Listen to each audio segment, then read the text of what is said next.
Hi, my name is Alex.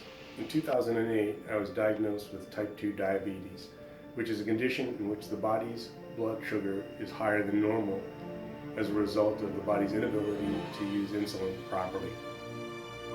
Type 2 diabetes is a life-changing diagnosis that makes you really think about what you eat and what you do almost every day of your life.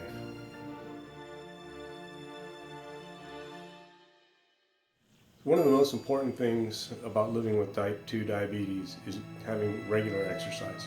Since my diagnosis in 2008, I made it a point of trying to exercise on a regular basis, in fact on a daily basis, which is not something that was always so easy to do. One of the first things I did was to create an exercise log. Behind me is something that I created just to motivate me to keep exercising. In no way do I exercise every day, but I try my best to make sure that I do at least 45 minutes to an hour of aerobic exercise.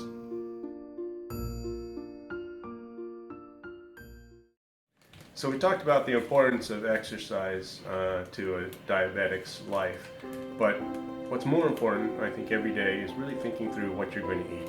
Whether it's breakfast, lunch, or dinner, it's important that you eat all three meals and sometimes even snack in between. But when you think about eating, you constantly have to think about the carbohydrate content of the food that you're taking in. And there's a lot of good things and bad things that you can eat, right? It's not just anything in small portions or in portion control. For instance, if we look at the products on the right-hand side, these are all good things, mostly because they have a lot of fiber, they have low sugar or low carbohydrate content, right? And also those that have carbohydrates convert into sugar at a lower rate, something referred to as the low glycemic index. Eggs are an excellent example of something that you want to eat for dinner.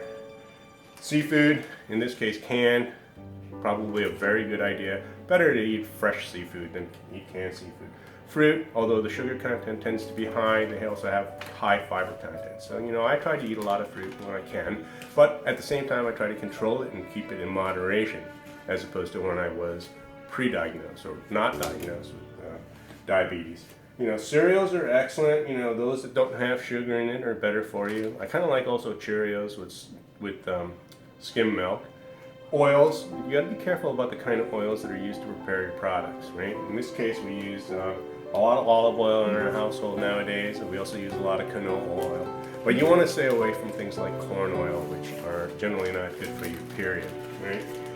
Sometimes when we use sweeteners, we tend to go with, artificial sweeteners. This happens to be equal. Also, there's stevia, and you want to kind of use that whenever you get a chance. But in general, you want to take things, you want to control your carbohydrate input, right? Because carbohydrates turn into sugars, right? And you want to make sure that you're eating things that are whole grain if they are going to be carbohydrate in nature, right? But on the flip side of the equation are the things that really tempt you as a diabetic, right? Things that you've grown up with day in and day out, for all of your life. And they are the hardest things to stay away from. Here in the United States, peanut butter. Peanut butter and jelly. Absolutely the worst thing you can probably have as a diabetic, right? Stay away from those, but it's so hard to keep away from them. Cheetos, Fritos, Lay's potato chips, pick one. All deep fried, bad for you. Mayonnaise. How can you have a sandwich without mayonnaise? Even if it's organic mayonnaise, you gotta stay away from it. All of these products are full of carbohydrates, and all carbohydrates convert into sugar. Sugar is the thing that you do not want to have in your system. Because at the end of the day, right, what is diabetes type 2?